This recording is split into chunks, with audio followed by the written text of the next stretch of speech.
Assalamualaikum warahmatullahi wabarakatuh.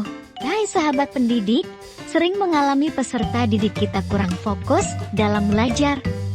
Mari kita simak beberapa tips berikut ini. 1. Tetapkan rutinitas belajar. Buat jadwal tetap untuk waktu belajar anak, termasuk waktu yang khusus di rumah untuk belajar. Jadwal yang konsisten membantu anak untuk memahami bahwa belajar adalah suatu kegiatan yang penting dan tidak dapat diabaikan. Kedua, ciptakan lingkungan belajar yang baik. Pastikan anak memiliki tempat yang tenang dan bebas gangguan untuk belajar di rumah.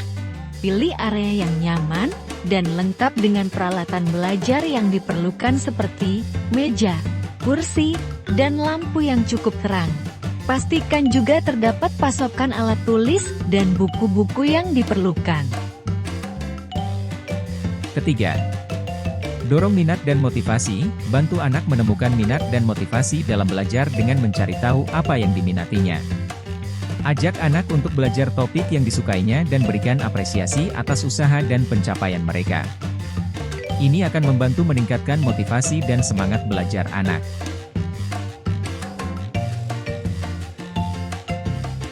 Keempat, berikan contoh sebagai teladan.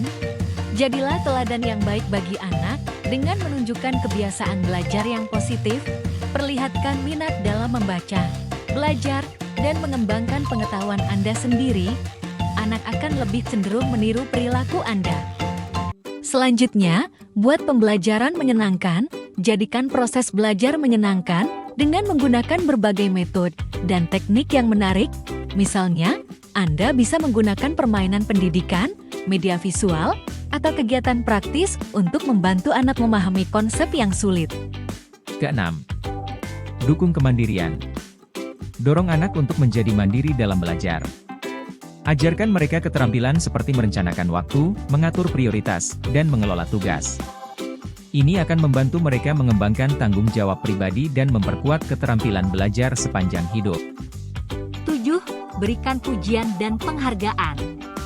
Berikan pujian yang tulus dan penghargaan kepada anak ketika mereka mencapai tujuan atau melakukan kemajuan dalam belajar. Hal ini akan meningkatkan rasa percaya diri dan motivasi mereka untuk terus belajar dengan rajin. Kedelapan, komunikasi yang terbuka. Jaga komunikasi yang baik dengan anak mengenai perkembangan belajarnya. Tanyakan bagaimana mereka merasa tentang pelajaran dan berikan dukungan serta bantuan jika diperlukan. Ajak mereka berdiskusi mengenai topik-topik yang mereka pelajari.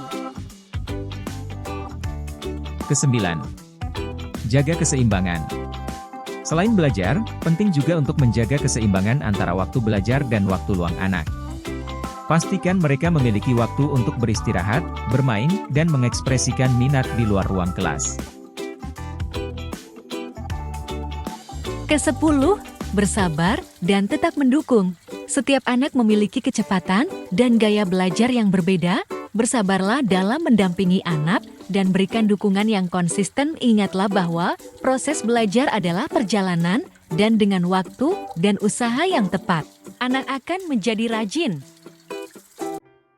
Dan yang paling penting, iringi setiap usaha dengan mengajak anak selalu berdoa, baik sebelum maupun sesudah belajar. Dengan berdoa, semoga segala usaha kita akan mendapatkan hasil sesuai yang kita dambakan.